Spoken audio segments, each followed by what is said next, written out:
Complete History of Cocaine, the powder that corrupted dynasties and more. Tonight, we step into the raw, the alluring, and the far from glamorous reality of a powder that once claimed it could deliver everything set aside the Hollywood fantasies. Experiencing it truthfully took a heavy toll and drained more than it gave.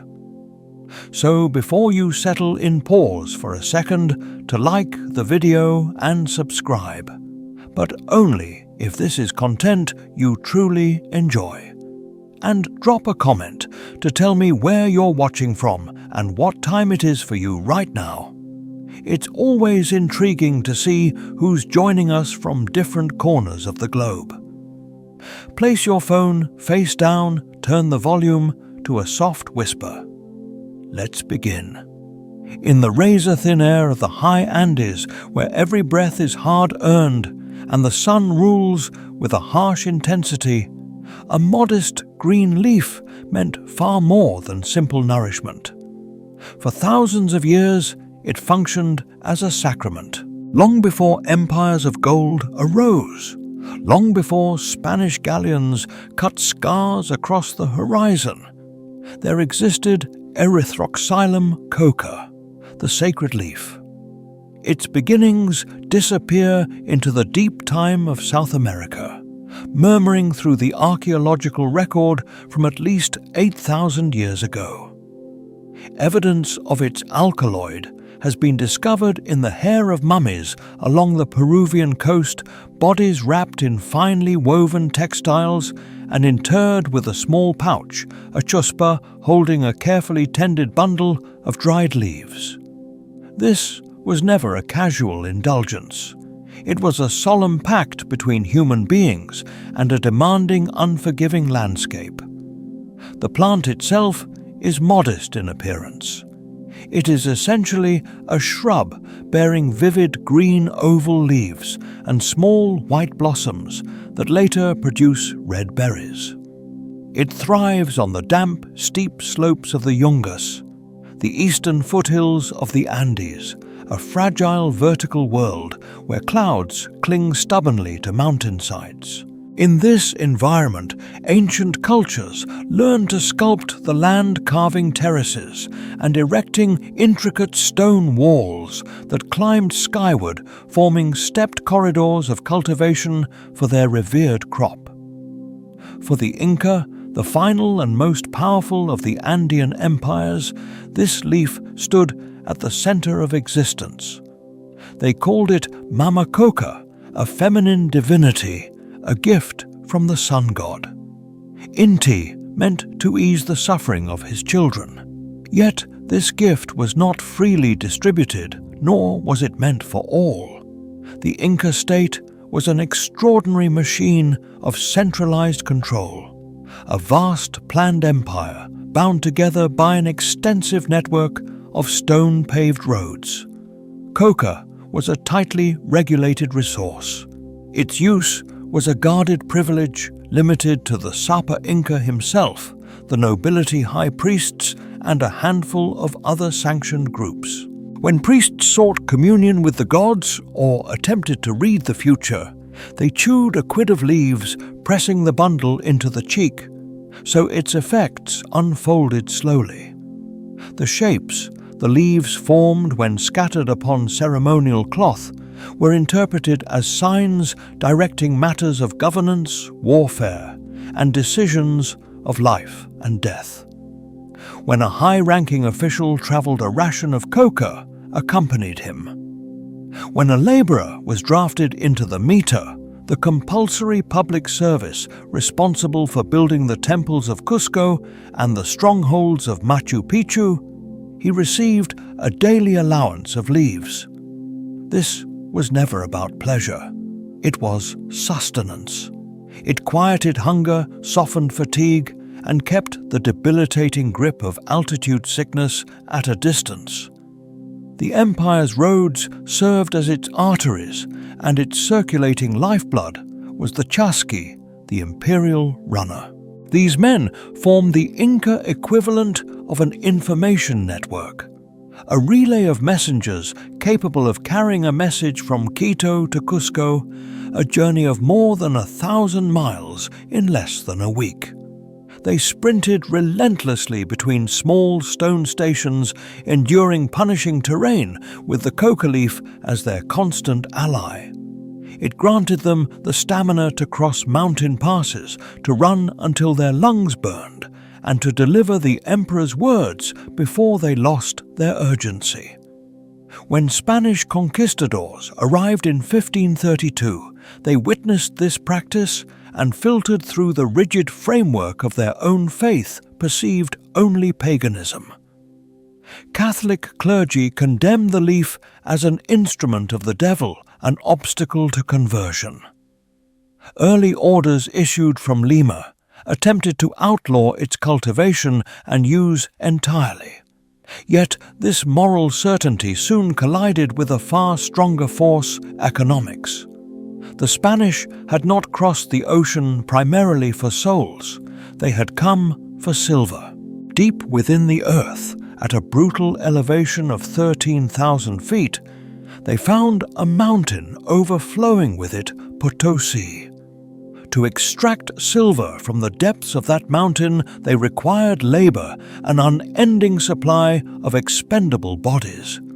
They adopted and distorted the Inca meter system, compelling tens of thousands of indigenous men into suffocating lightless tunnels. The work was savage, the environment deadly. Men perished in collapses from mercury poisoning used during refining or simply from exhaustion. And the Spanish, acting with cold practicality, quickly grasped what the Inca had always understood. The coca leaf allowed men to labor beyond the normal limits of human endurance. It gave mine owners a way to ration food more tightly, to drive laborers to work longer and harder, and to pull greater amounts of silver from the earth while spending less to do it. In this way, the church grew quiet. The same priests who once denounced coca as the work of Satan eventually came to possess coca plantations themselves. The leaf, which had once been reserved as a sacred gift, was transformed into payment, into an instrument of colonial control. It became the grease that kept the vast machinery of extraction running, channeling the riches of the Andes straight into the treasuries of the Spanish crown and sustaining the golden age of an empire far across the ocean. For 300 years, the leaf endured. It stayed rooted in its mountain homeland, both a local ritual and a local grief. Its deeper potential sealed away, waiting for inquisitive thinkers from another continent to unlock it. That lock was not opened in a sanctuary, but inside a laboratory.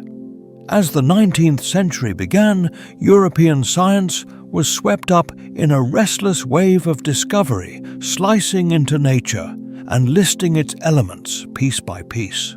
Botanists and chemists became fixated on alkaloids, the powerful nitrogen-containing substances found within plants. They had already separated morphine from the opium poppy quinine, from cinchona bark, and caffeine from coffee beans. The humble coca leaf, which was now reaching Europe in bundles of dried leaves, sparked scientific interest and quickly became the next logical subject. In 1855, a German chemist named Friedrich Giedegger succeeded in isolating a rough yellowish compound that he named erythroxylene. Though his method was clumsy and the result impure, the decisive advance arrived 5 years later in 1860 in the quiet university town of Göttingen. A graduate student, Albert Niemann, working under the renowned chemist Friedrich Wöhler, improved the technique. Through a careful sequence of chemical rinses and distillations, he obtained a pure crystalline alkaloid white odorless and bitter. In his dissertation, he noted that placing a few crystals on his tongue caused a numbing sensation, a brief loss of feeling. He gave the substance a formal scientific name drawn from the plant and the customary alkaloid ending cocaine. At first, the world barely reacted. The discovery sat unnoticed in academic journals, a minor note in the sweeping progress of chemistry. Its return to public awareness did not come through laboratories, but through trade carried in a glass of wine. In Paris, a sharp-minded Corsican businessman named Angelo Mariani had a sudden insight. He recognized that Europeans were weary tents and captivated by the promise of scientific tonics that claimed to restore strength and energy. In 1863, he began importing tons of premium Peruvian coca leaves and soaking them in fine Bordeaux wine. The alcohol dissolved the cocaine from the leaves, producing a strong yet pleasant-tasting drink. He named it Vin Mariani. The response was overwhelming. Mariani proved to be a marketing visionary, perhaps one of the earliest. He gathered endorsements from nearly every prominent figure imaginable. Popes Leo XIII and Pius XIII praised it, and Leo even awarded Mariani a Vatican gold medal. Queen Victoria consumed it. Thomas Edison said it helped him remain alert through long nights of invention. Ulysses S. Grant drank it while composing his memoirs as he battled throat cancer. Authors from Émile Zola to Jules Verne wrote enthusiastic commendations. Mariani's advertisement spread everywhere, promoting his coca wine as the ultimate remedy for fatigue, depression, and general weakness. It perfectly matched the restless spirit of the Belle Époque. The scale of the operation was remarkable. A worldwide supply network stretched from the high Andes to a prison factory, which then sent millions of bottles of this cocaine-infused wine across the globe to eager consumers. America, always quick to adapt and enhance a European triumph, was soon ready to follow the same path. In Atlanta, Georgia, a pharmacist by the name of John Stith Pemberton was struggling against powerful personal battles. A former Confederate officer who had been injured during the Civil War, he had become dependent on morphine, a fate shared by many veterans who had been treated with this potent painkiller. Determined to find a remedy for his own dependency and encouraged by the commercial triumph of Mariani's product, he developed what he called Pemberton's French wine coca. This drink was essentially an American adaptation of Vin Mariani, and it quickly gained popularity. However, in 1886, Pemberton's venture ran into a serious local obstacle. Fulton County passed prohibition laws effectively banning alcohol. With wine no longer an option, Pemberton was not discouraged and hurried to redesign his formula. He substituted the alcoholic base with a sweet syrup mixed with carbonated water, added an extract from the caffeine-rich cola nut to provide an extra boost, and retained the coca leaf extract. He named this new temperance-friendly formula Coca-Cola. The so-called elixir of life had arrived. Sold at soda fountains as a remedy for headaches, nervous tension, and exhaustion, each glass contained a noticeable amount of cocaine. This is a detail the company understandably minimizes today, but at the time it was a key selling feature.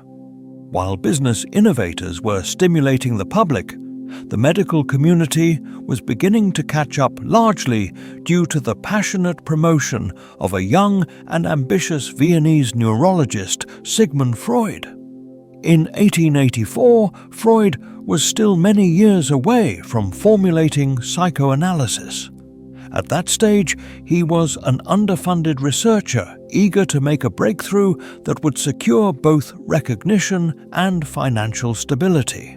He came across reports describing the effects of cocaine and decided to test it on himself. The results thrilled him.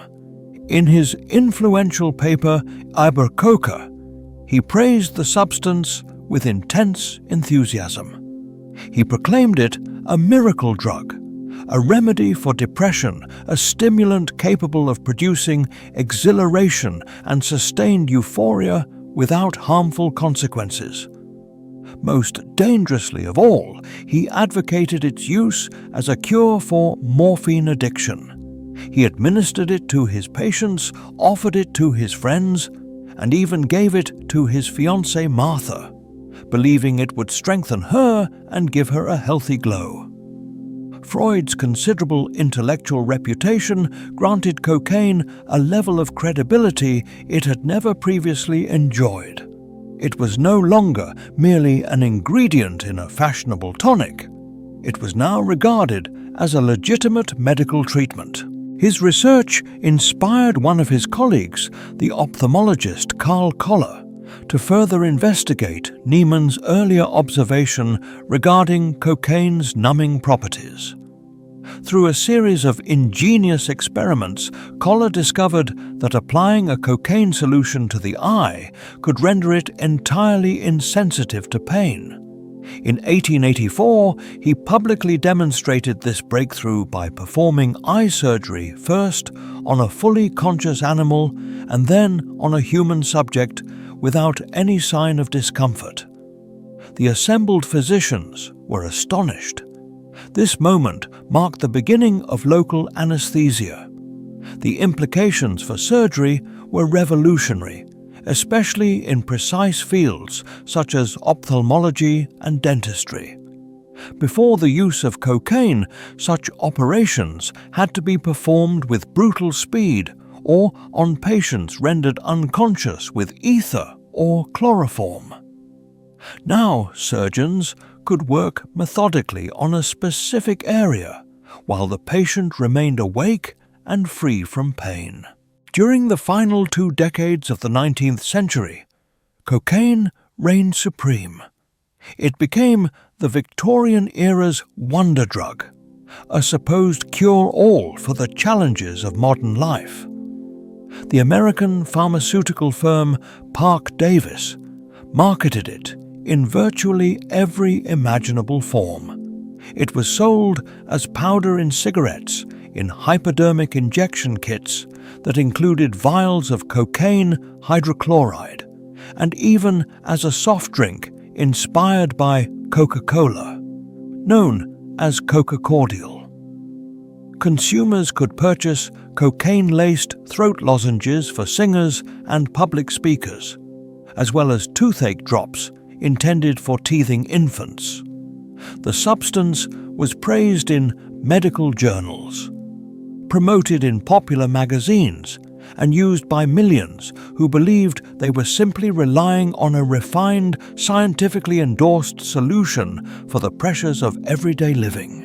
The sacred leaf of the Andes had been reduced to its isolated alkaloid, intensified and unleashed on a society completely captivated by its promise and wholly unprepared for its cost.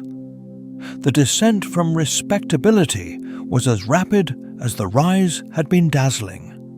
Early warnings, once dismissed as isolated anecdotes, gradually merged into a loud and urgent alarm. The miracle treatment began to expose its sinister side. Doctors started documenting a troubling pattern among their patients and increasingly among themselves. Individuals who initially used cocaine to combat sadness or exhaustion discovered they were unable to stop. The initial euphoria deteriorated into paranoia, agitation, and horrifying hallucinations. One particularly common experience was the feeling of insects crawling beneath the skin, a sensation that came to be known as cocaine bugs or formication. What had been marketed as a means of enhanced performance devolved into obsessive repetitive actions and a complete breakdown of judgment.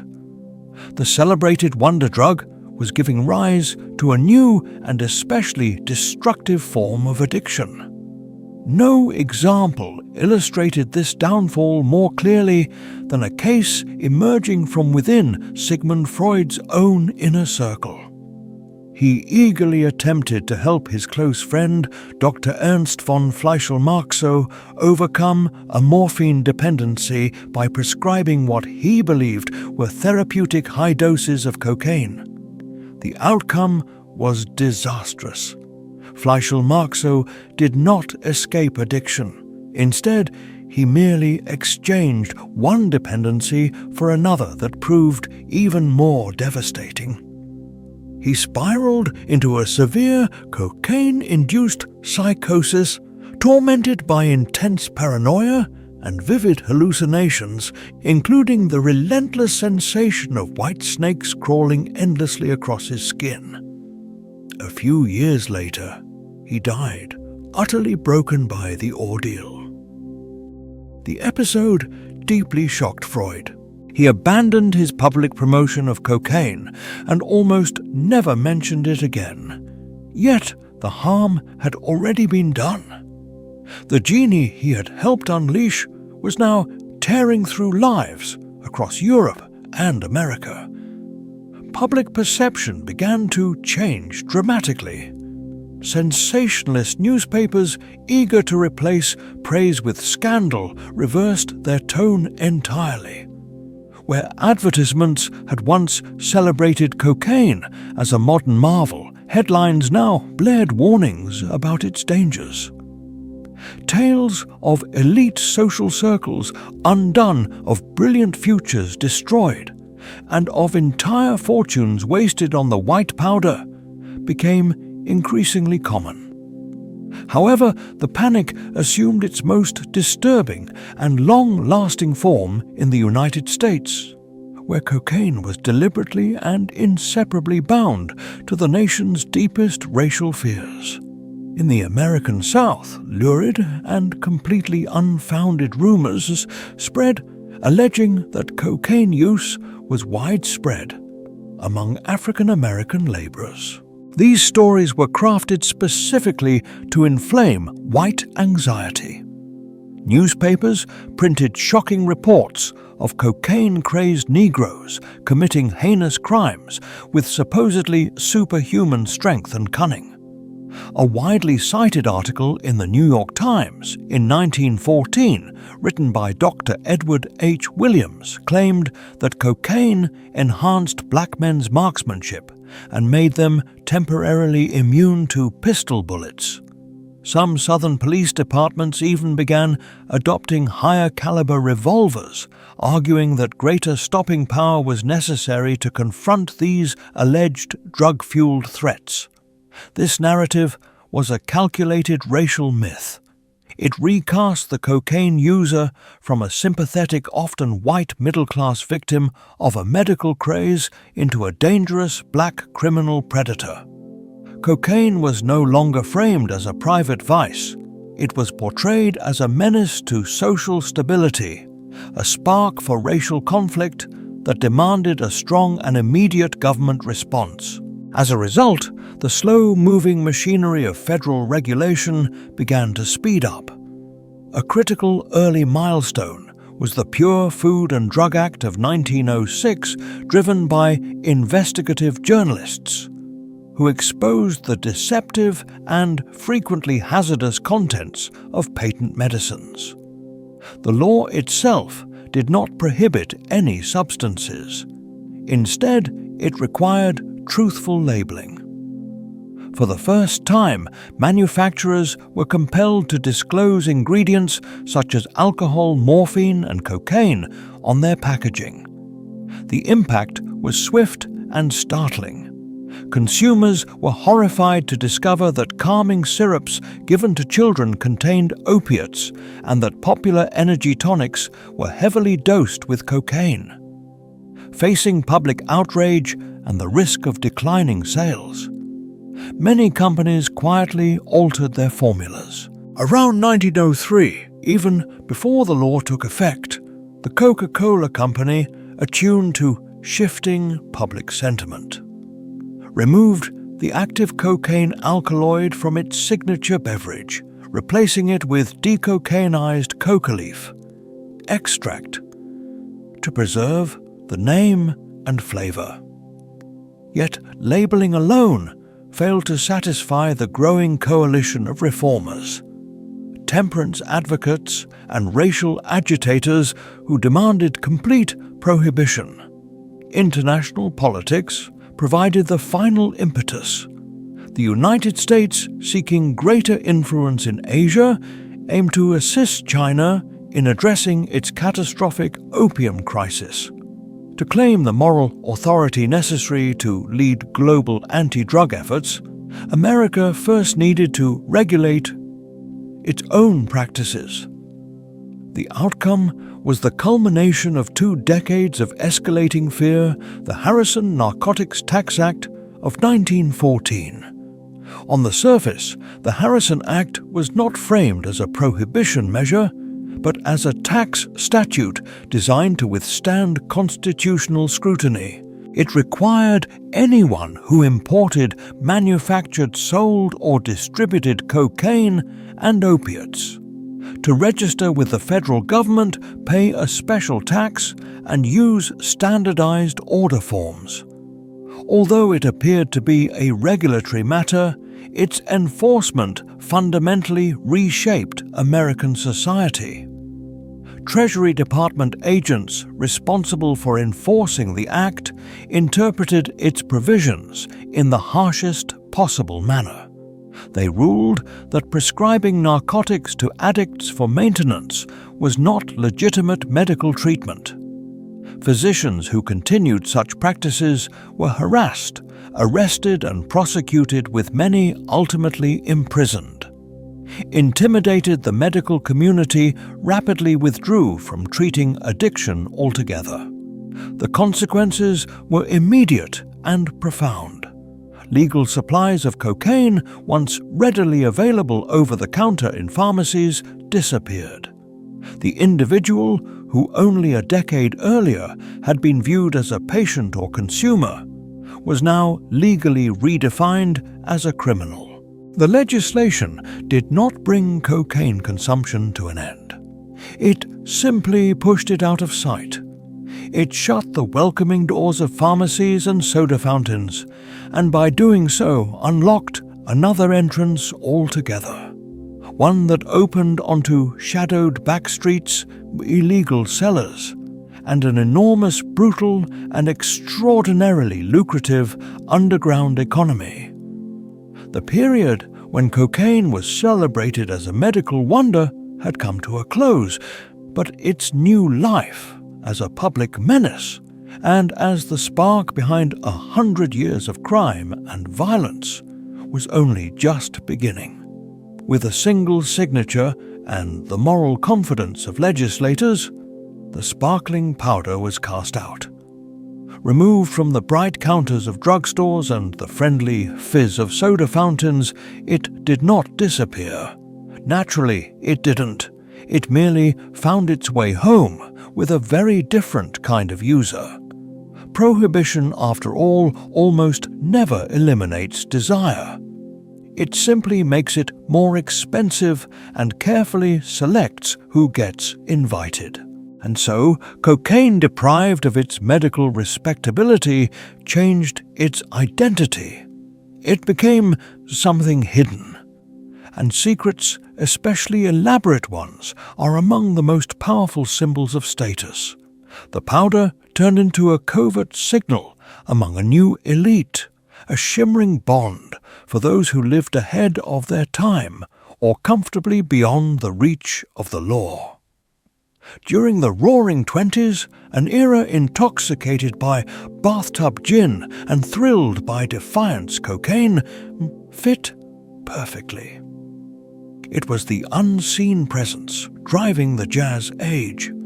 In the dim, blue, smoke-choked speakeasies of New York, Chicago, and New Orleans, where the wild pulse of the Charleston shook the floorboards, a small, carefully concealed vial marked you as a true insider. It was quick, it was modern, it was flagrantly illegal. It embodied everything the decade admired. For the flapper, with her cropped hair and newly claimed freedoms, it meant dancing until the sun came up. For the Wall Street speculator riding high on a market that seemed incapable of falling, it offered a sense of invulnerability to match his swelling portfolio. The substance was murmured about, passed discreetly in the powder rooms of luxury hotels, or in the back seats of rumbling Duesenbergs. It powered a celebration that was never supposed to stop, a chemical promise that both the night and the decade itself would blaze brighter and faster than anything before. This hidden circle of excess naturally had its western outpost as well, in a sun-soaked town devoted to manufacturing the nation's fantasies. In Hollywood, within the flickering silent world of early cinema, the demands were crushing. Fortunes appeared overnight. An unknown girl from Ohio could be transformed into a goddess. In just a few months, her face magnified 30 feet high for the admiration of millions. The studios required superhuman schedules, endless stamina, and a constant, radiant performance, both on screen and off. Inside this furnace of fame, the little white powder was warmly welcomed. They called it Girl or Nose Candy, a playful name for a chemical that demanded everything in return. It was the quick boost before a punishing night shoot under blazing Klieg lights, the social oil at decadent weekend parties in Laurel Canyon mansions, the silent accomplice behind many a star's spectacular ascent and devastating collapse. The death of heartthrob Wallace Reed in 23 officially attributed to a morphine addiction, developed after an injury on set, pulled the curtain back just far enough for the public to glimpse the decay beneath the shine. The scandal sent waves of fear through studio executives, not because of the human tragedy, but because of the danger it posed to ticket sales. The industry rushed to regulate itself with the Hays Code, a freshly written set of moral standards. In reality, it only drove the secrets further underground, making them even more alluring to those wealthy enough to access them. The powder was not reserved solely for pleasure seekers. It also found a foothold among intellectuals, writers, and artists. In the bohemian corners of Greenwich Village and the smoke-filled cafes of post-war Paris, cocaine was framed not as a party indulgence, but as a tool, a means of unlocking perception, of breaking through the ordinary, of driving creative work through the long, solitary hours before dawn. For the surrealist painter, it might provide a brief, sharp burst of vision. For the novelist battling with the great American novel, it promised momentum, a way to push beyond fatigue and self-doubt. It was treated as an instrument, a mental stimulant capable of sharpening thought and peeling back reality's surface. This inevitably was a seductive and dangerous illusion. The creativity it appeared to spark was often nothing more than frantic, unfocused motion. The supposed revelations were usually just circular, self-absorbed ramblings from a mind thrown off balance. Yet the legend endured. It cloaked the drug in intellectual gravity, turning it into a kind of sacrament for the avant-garde. And who kept this hidden ecosystem supplied? Who linked the Hollywood ingenue to the Parisian poet, the criminal underworld, of course? The same hard-headed, unsentimental entrepreneur who had overseen a vast bootlegging operation quickly recognized an ideal chance to broaden his portfolio. Individuals such as Arnold Rothstein, the New York power broker said to have rigged the 1919 World Series, grasped the straightforward mathematics behind vice. Cocaine functioned as a premium commodity. It moved in small quantities, carried enormous profit margins, and was easy to transport. Unlike illegal alcohol, it demanded neither long convoys of trucks nor vast storage facilities. With just a handful of strategically placed smugglers and a discreet web of dealers, it was possible to cater to the richest and most powerful layers of society.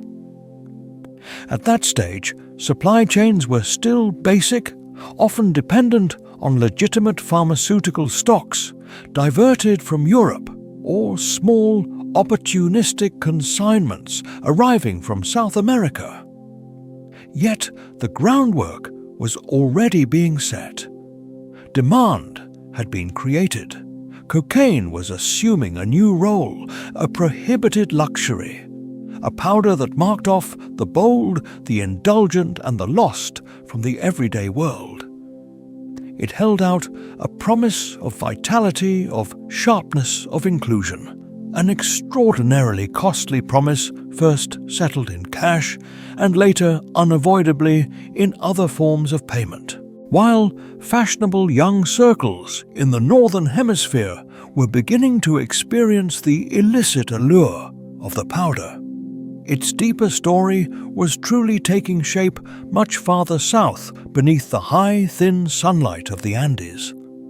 For centuries, the indigenous communities of Peru and Bolivia had maintained a relationship with the coca leaf that bore no resemblance to excess. For them, it was about survival.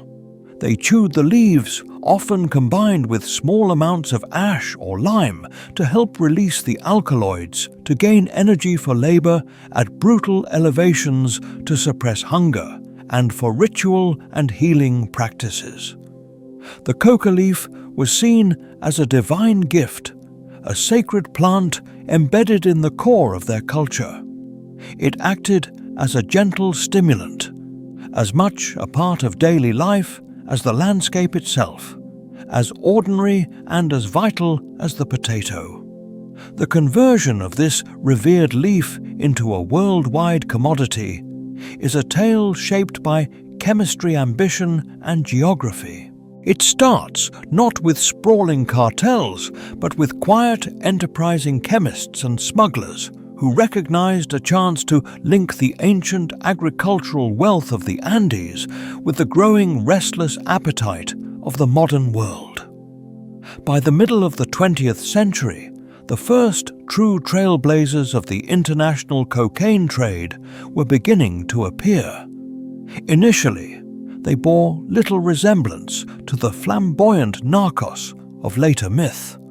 More often, they were precise, calculating business figures working out of sight. For a time, the center of this emerging trade was not Colombia, but the long, narrow coastal nation of Chile. In cities such as Valparaiso and Santiago, smugglers seasoned in other illegal enterprises identified its potential. One of the pivotal players was a Chilean woman known as the Godmother, a restaurant owner who used her establishment as a cover to construct one of the earliest major trafficking networks during the 1960s. Her organization was remarkably advanced for its era. They did more than transport the substance. They oversaw its manufacture. The method they created became the model for the entire industry. It was a bleak form of alchemy, transforming a green leaf into a white powder. First coca leaves, gathered by impoverished farmers in the remote valleys of Peru and Bolivia, were carried to the rough concealed jungle pits. There, they were soaked in gasoline or kerosene and crushed into a pulp, often by workers trampling them with bare feet. This mixture was then blended with acid and additional chemicals to draw out the raw cocaine alkaloids, producing a coarse, off-white material called pasta base or coca paste. This paste was the critical intermediate stage. It was far denser and more potent than the original leaves, making it far easier to move across borders. The coca paste was flown in small rickety planes from the jungles of Bolivia and Peru into the deserts of northern Chile. There, inside clandestine laboratories, sometimes nothing more than shacks or hidden basement rooms. The final delicate phase of refinement took place. Chemists, some with formal training, used a volatile mix of substances such as ether and acetone to purify the paste, stripping away impurities, until only the clean, shimmering crystals of cocaine hydrochloride remained. It was a hazardous, nauseating process. A single error, a stray spark, could turn the entire lab into a fireball. Yet the returns were staggering. A kilo of coca paste purchased for a few $100s in the Bolivian jungle could be converted into a kilogram of pure cocaine worth thousands in Santiago and tens of thousands in the United States or Europe. These early Chilean traffickers mapped out the routes, sending the finished product to staging points in Central America and the Caribbean, or relying on mules, human couriers, to carry small quantities aboard commercial flights. They were putting together the very first version of a cross-border supply network, centered on a single, immensely lucrative commodity. Then history stepped in. In 1973, a military coup led by General Augusto Pinochet toppled the socialist government of Salvador Allende in Chile. In the harsh repression that followed, Pinochet's new regime showed little patience for independent criminal operations. Many long-standing traffickers were arrested, executed, or driven into exile. The Chilean link was cut. But the appetite for cocaine in the United States and Europe did not disappear. On the contrary, it was expanding at an exponential rate. A void had opened up, and nature especially.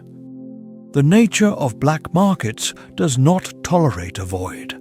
The business of refining coca paste and shipping the finished product needed a new base, and it found one just up the coastline in a nation with deep smuggling traditions, a fragile central authority, and a generation of ambitious, utterly ruthless young men, hungry for money and influence. That nation was Colombia. The entire center of gravity of the cocaine trade shifted northward. In doing so, it prepared the ground for an eruption of violence and wealth, unlike anything the world had witnessed before. The discreet, business-like smuggling of the Chilean period was about to give way to something far more horrific. The machine was about to take shape. The men who constructed this machine did not come from Colombia's traditional elite. They emerged from the hard-driving middle classes of cities such as Medellin. These were men raised with a sense of resentment, watching old money families govern the country from their private clubs and sprawling haciendas. They did not view cocaine as a social ill, but as a once-in-a-lifetime opportunity, a means for their own violent ascent. At the heart of this new class of narco-entrepreneurs stood one figure whose name would become inseparable from the drug itself: Pablo Emilio Escobar Gaviria. Escobar was neither a brilliant chemist nor a master of logistics at the outset. His real talent lay in his vision and in his terrifying absence of limits. He began in the filthy underworld of Medellin, stealing cars, smuggling cigarettes, and organizing kidnappings for ransom.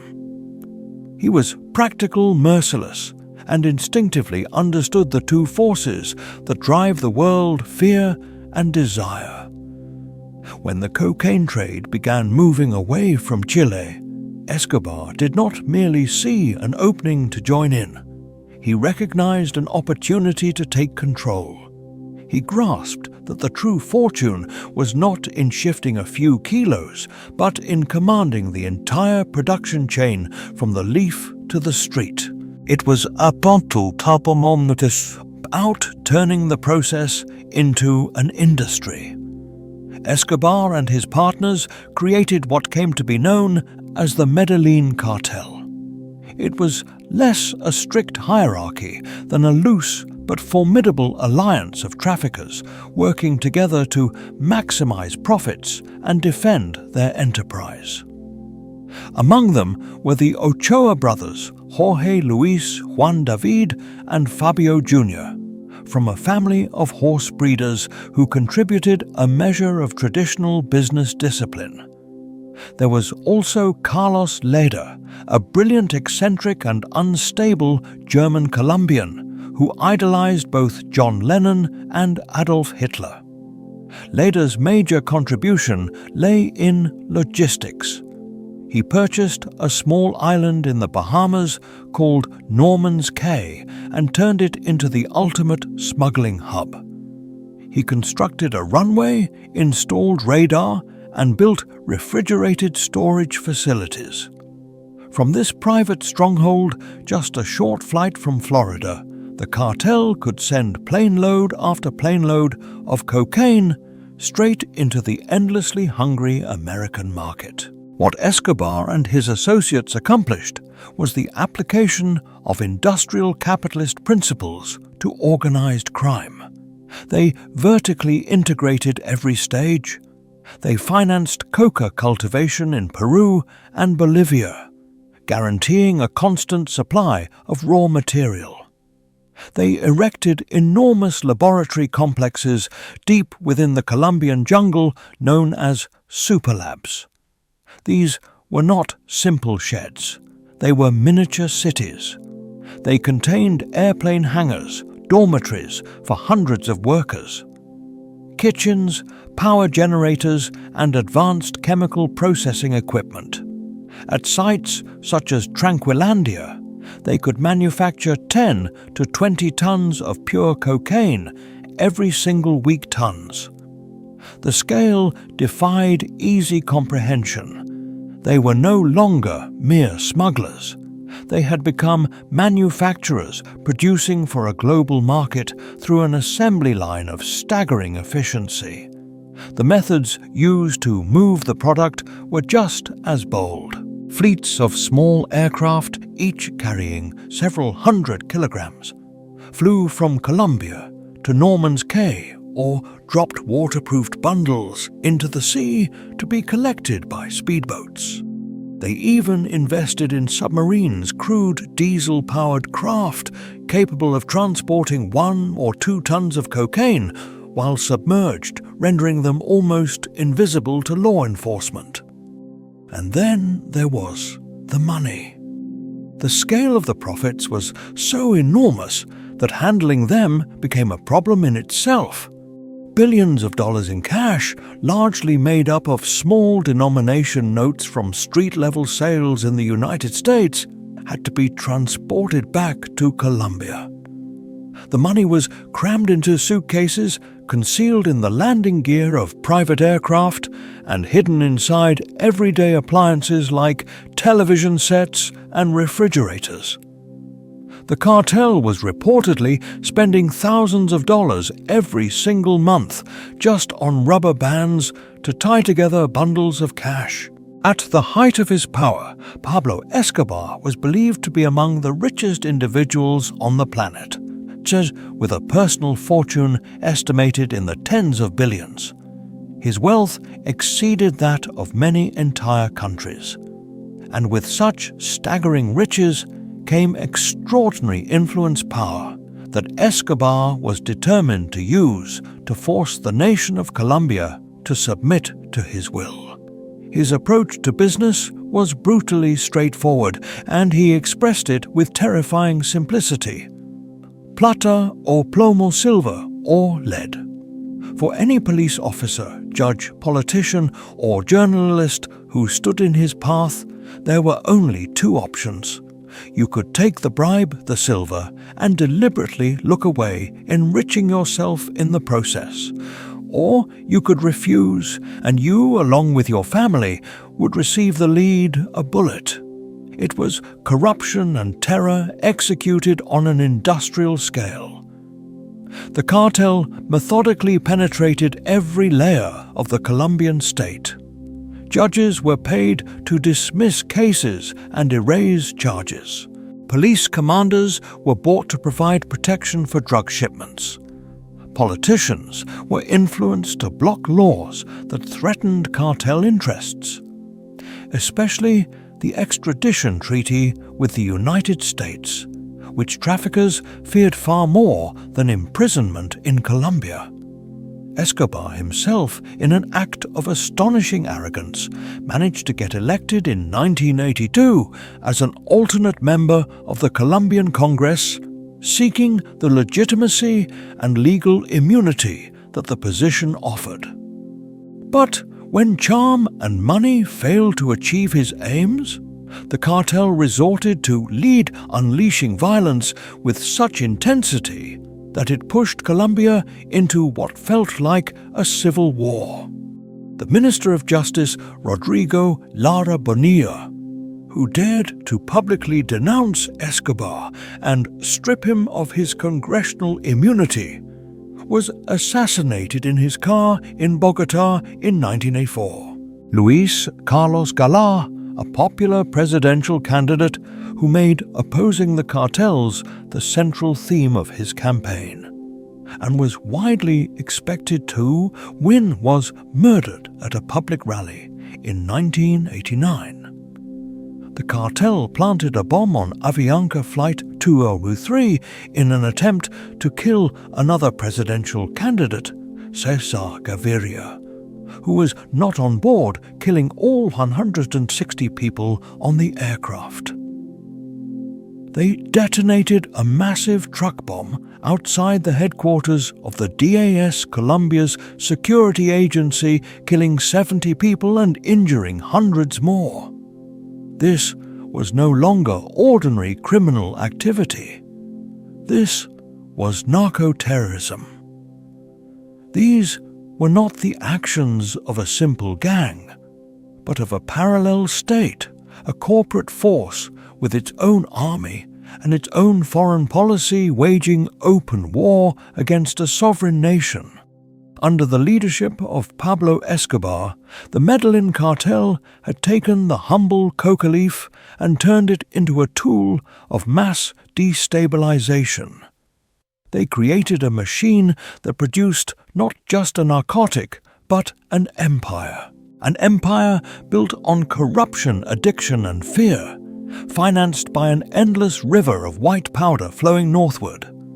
An empire that held an entire country hostage, forcing its citizens day after day to choose between silver and lead. While the world's cameras and headlines were fixated on the explosive, almost theatrical violence of Medellin, another very different organization was quietly strengthening its hold a few hundred kilometers to the south in the sun-soaked city of Cali. If Pablo Escobar was a narco-warlord defined by chaotic public brutality, his rivals in Cali represented something more contemporary and, in many respects, far more dangerous.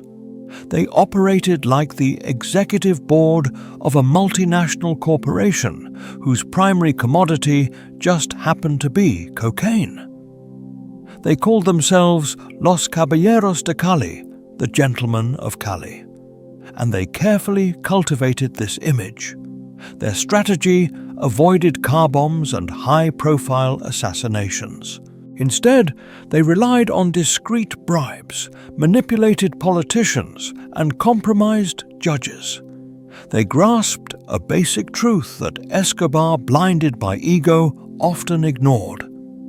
Real power is not the ability to destroy a building, but the ability to ensure that no one is ever held accountable for doing so.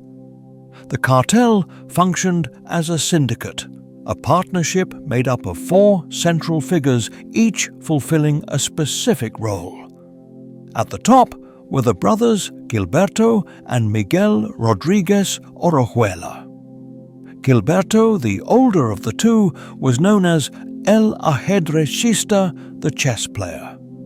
He was the master strategist, the long-term planner, and the public representative of their legitimate enterprises. He moved easily among Colombia's elite, presenting himself as a respected banker and philanthropist, a man who appeared perfectly at home in the highest levels of society.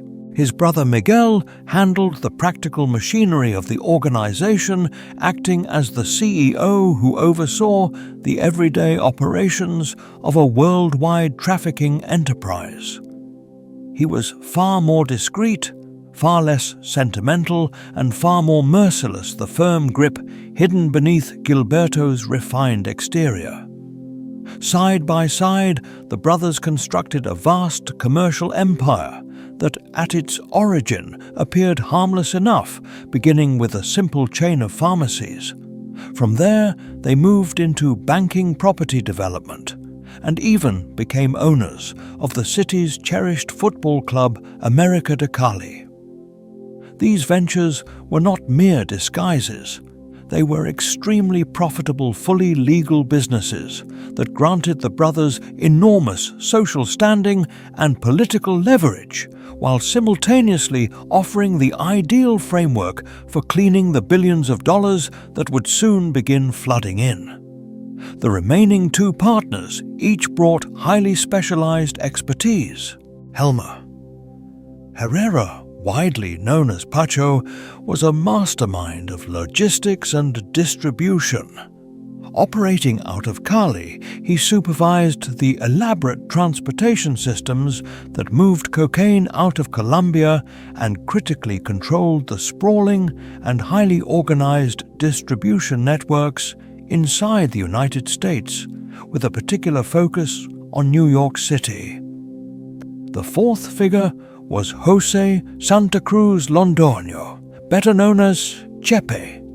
He functioned as the cartel's envoy and trailblazer. It was Santa Cruz who in the late 1970s and early 1980s personally traveled to New York to establish the groundwork for their American presence. He was not a thug forcing his way in. He behaved like a legitimate entrepreneur, opening bank accounts, leasing warehouses, and forming strategic partnerships. He grasped the American market better than anyone else. He understood its tempo, its desires, and its weak points. The Cali approach relied on knowledge and quiet penetration rather than brute force. They poured more resources into technology and human intelligence than into armed enforcers. Their counterintelligence operations became legendary, matching those of an actual state. By systematically bribing workers at the Colombian telephone company, they gained the ability to monitor nearly every call entering or leaving Cali. Police officers, military officials, politicians, and journalists all appeared on their payroll. Informants were everywhere. A lawyer thinking about pursuing a case against them might receive a courteous phone call in which the caller calmly described the route his children had taken to school that very morning. There was no need for a direct threat. The meaning was perfectly clear. This atmosphere of fear and cooperation created a wall of silence that made the cartel appear invincible. Unlike Escobar, who operated above the law, they worked from inside it, bending its mechanisms until it served their interests. Their logistical creativity was equally advanced. While Medellin continued to depend on packing suitcases or flying small aircraft, Cali operated on an industrial scale. They embraced the idea that the best way to hide something large is to surround it with even more of the same. Cocaine was chemically dissolved and blended into legitimate cargo. It was concealed inside hollowed timber, mixed among shipments of coffee beans, or embedded within concrete fence posts, transported by the container to construction firms they controlled in the United States. Extracting the drug from these materials required industrial facilities and chemical procedures far beyond what a routine customs inspection could detect.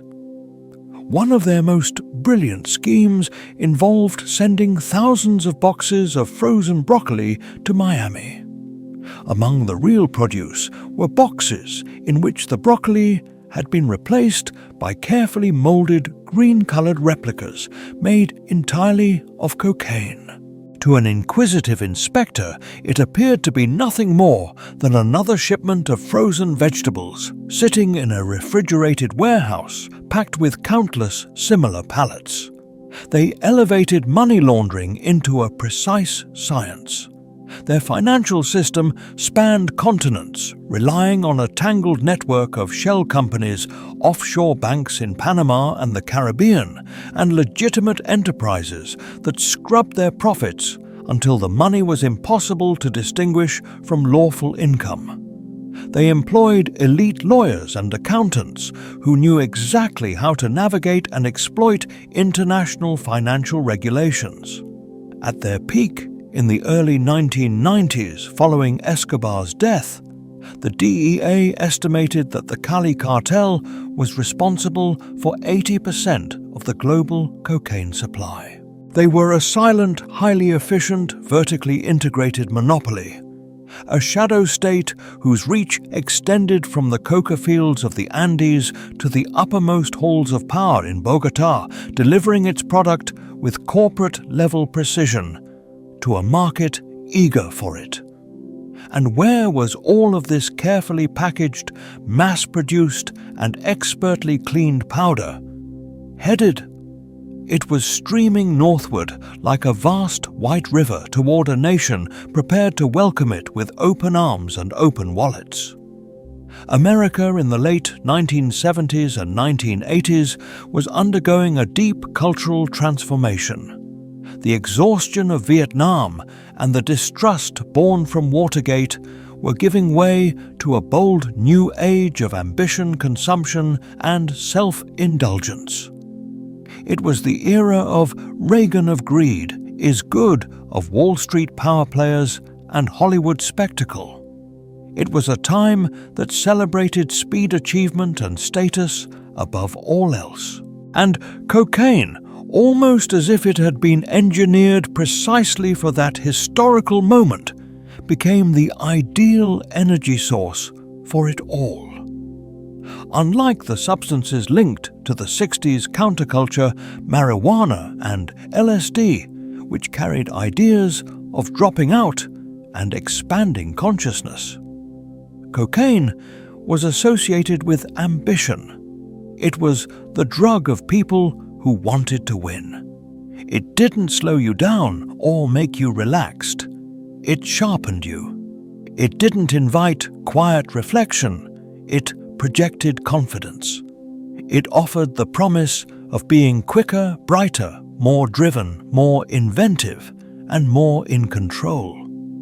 It became the defining accessory of the yuppie, the young urban professional climbing rung, by rung up the corporate ladder.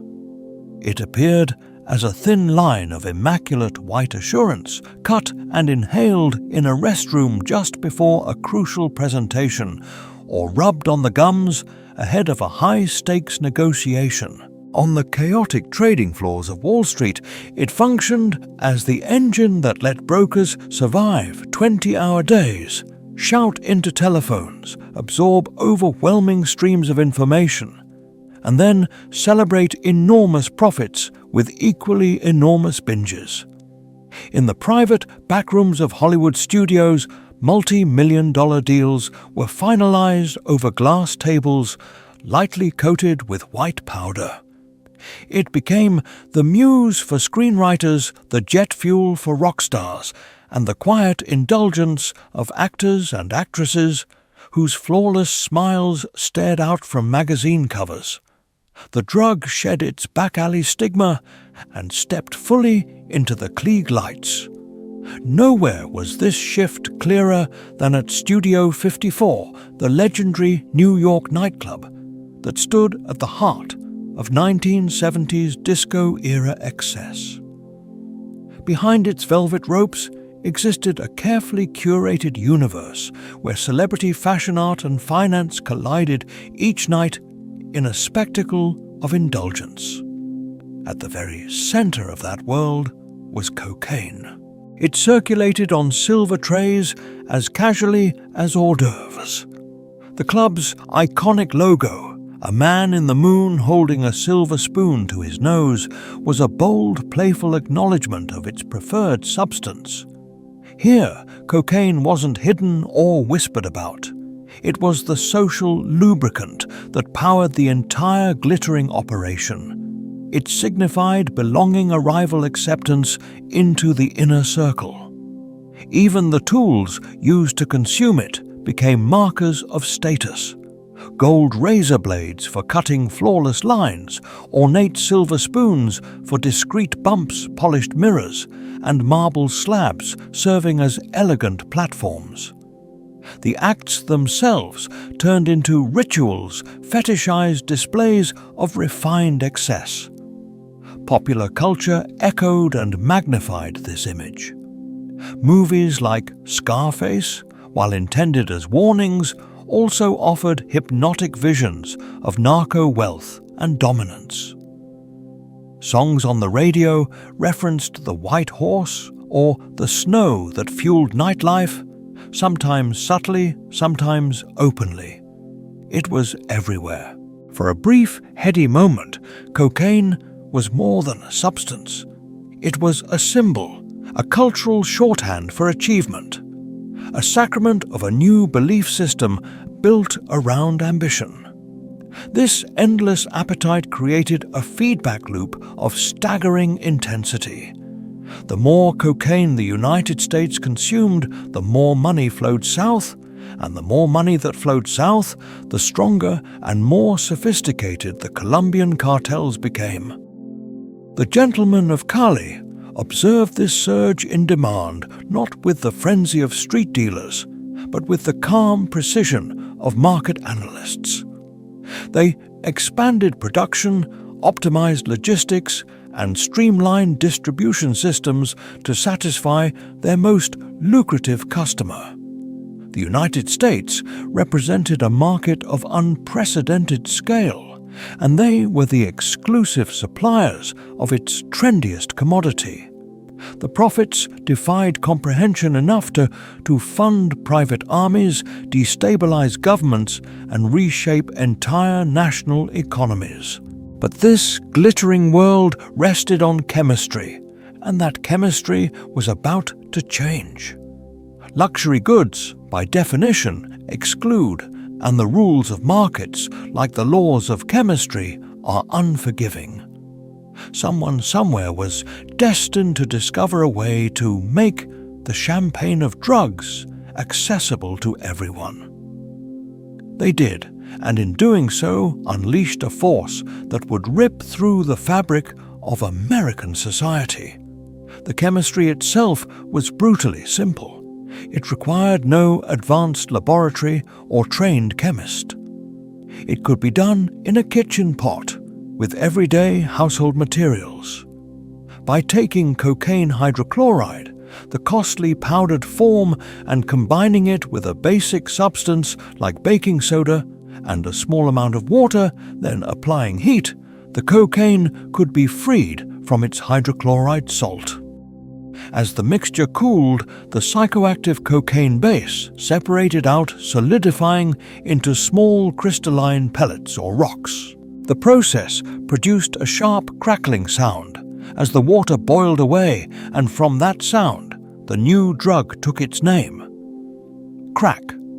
This straightforward chemical shift changed everything.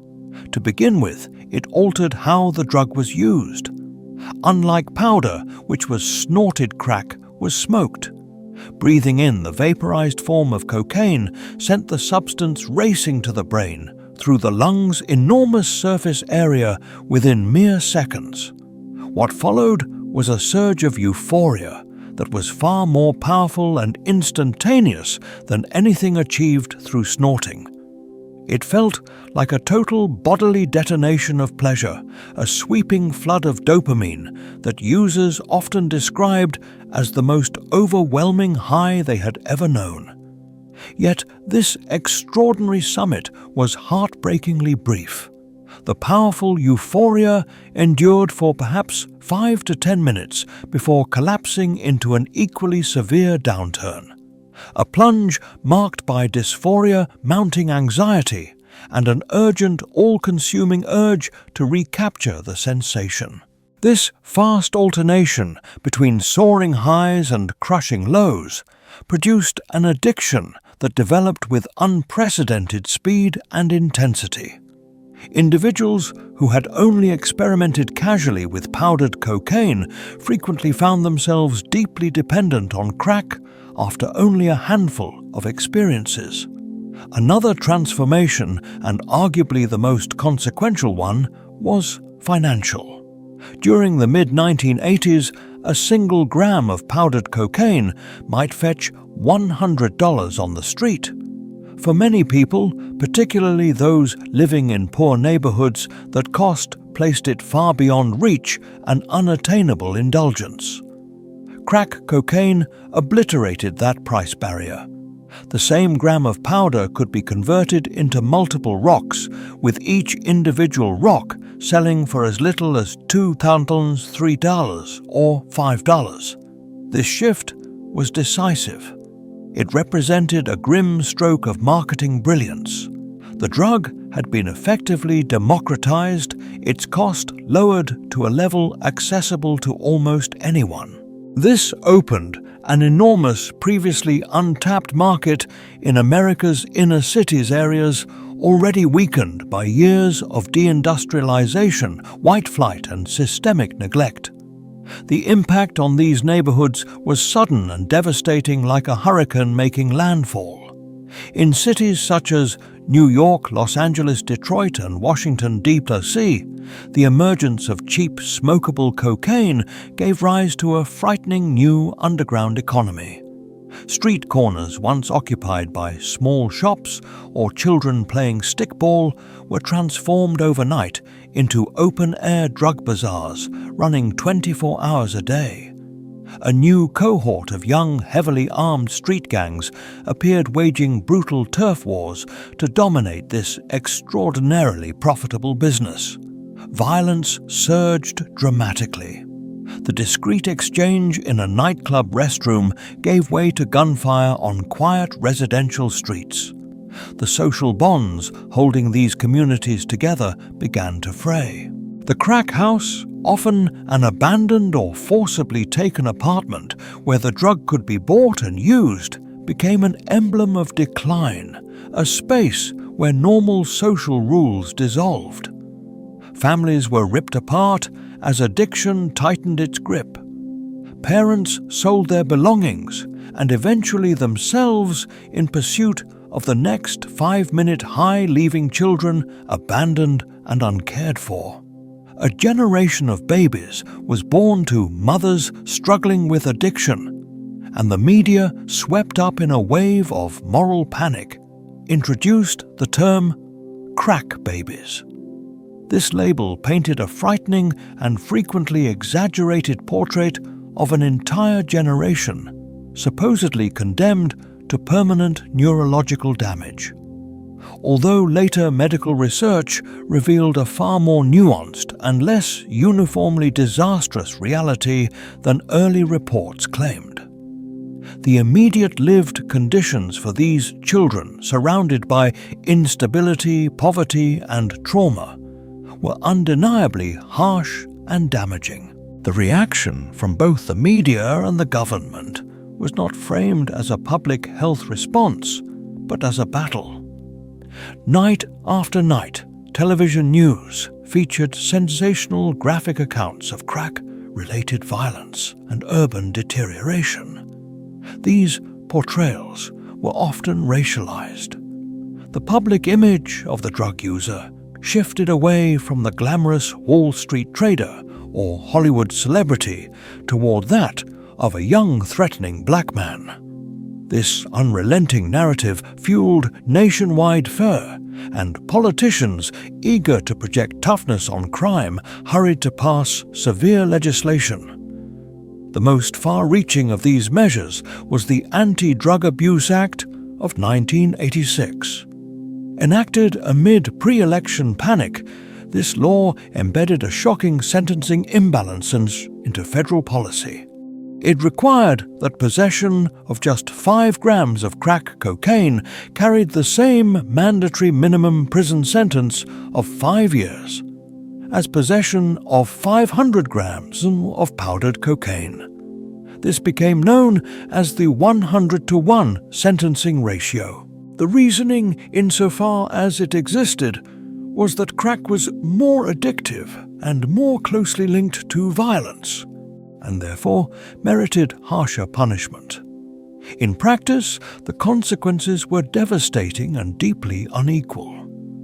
Users of expensive powdered cocaine were more often white and middle class, and were seldom arrested for simple possession.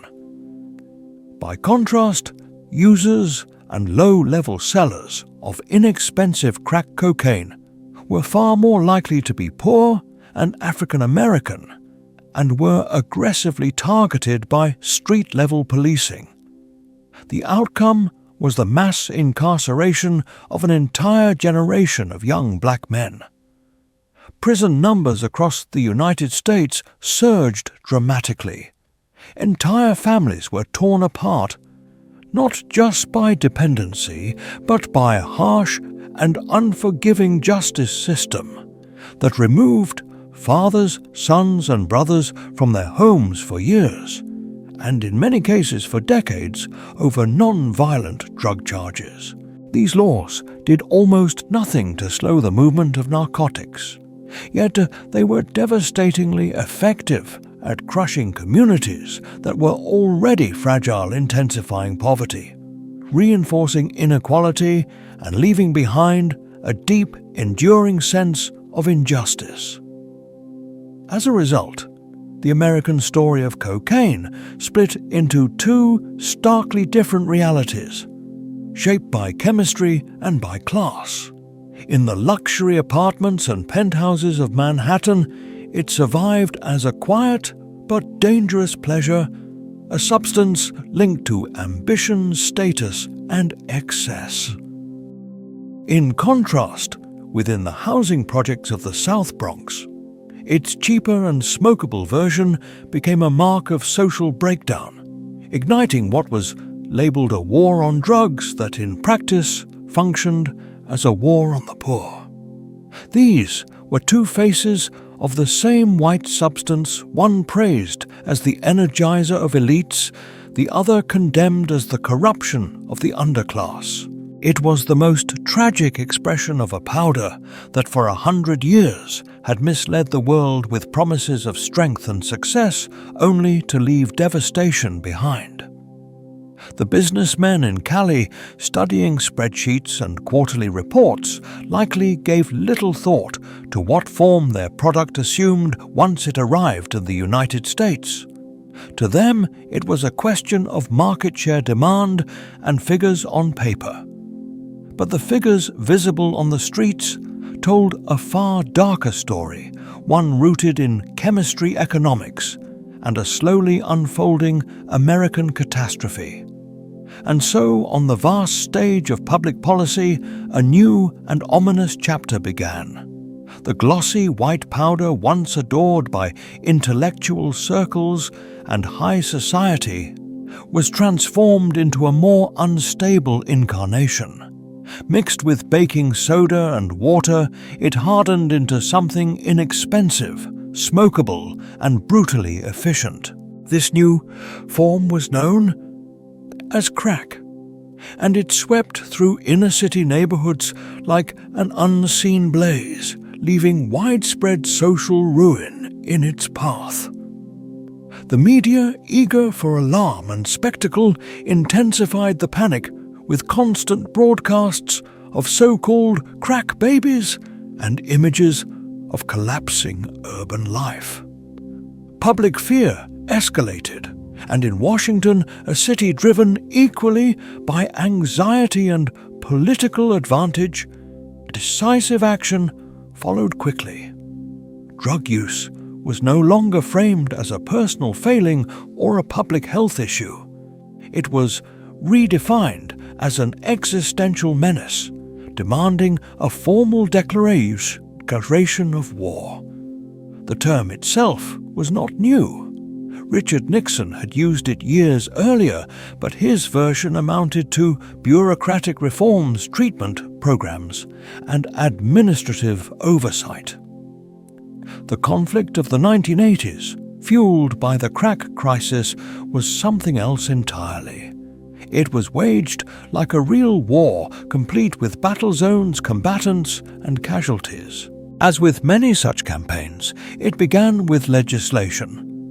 The Anti-Drug Abuse Act of 1986, crafted from a blend of moral absolutism and electoral strategy.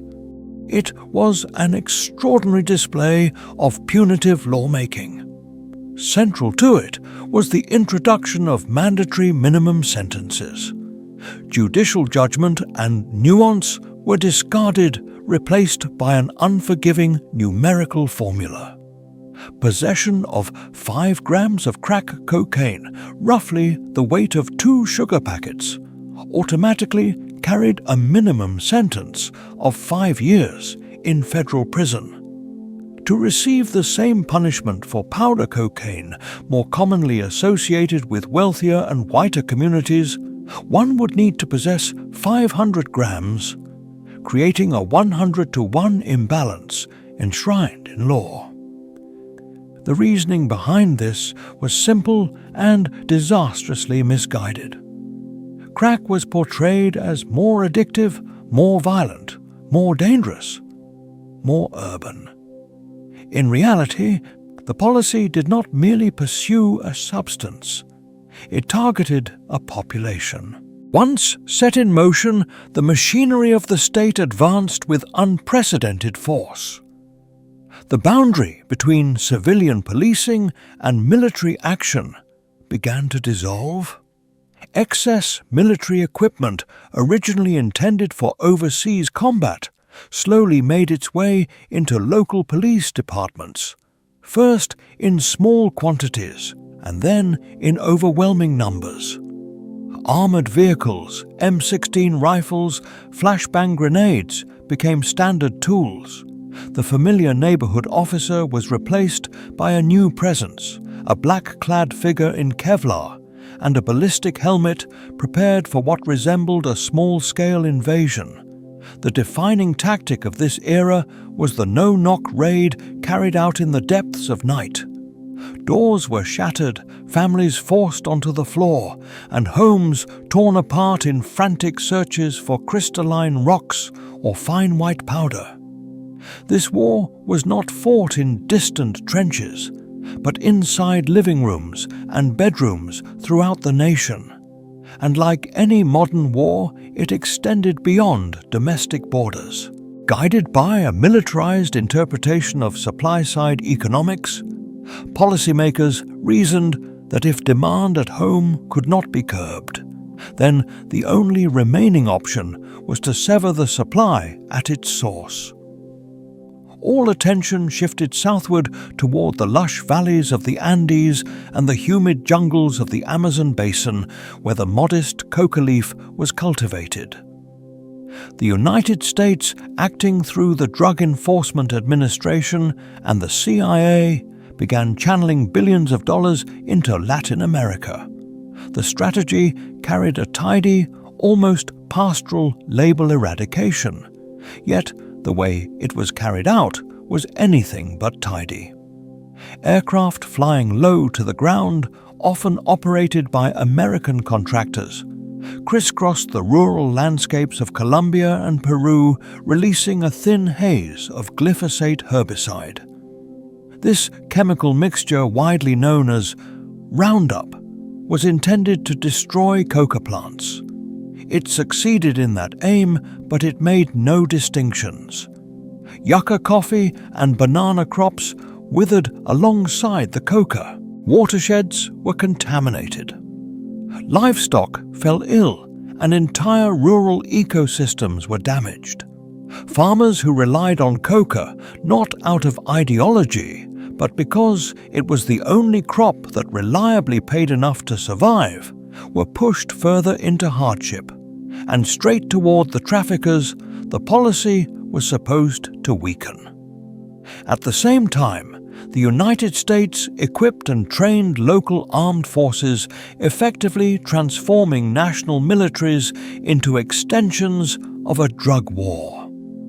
Radar installations were constructed, Black Hawk helicopters were provided, and intelligence was shared to pursue the so-called kingpins. The cornerstone of this foreign policy approach was extradition. The prospect of being transported north in chains to stand trial in an American courtroom removed from judges who could be bribed and witnesses who could be threatened was the one consequence cartel leaders genuinely feared. Pablo Escobar, the ruler of Medellin, famously said, he would rather have a tomb in Colombia than a jail cell in the United States.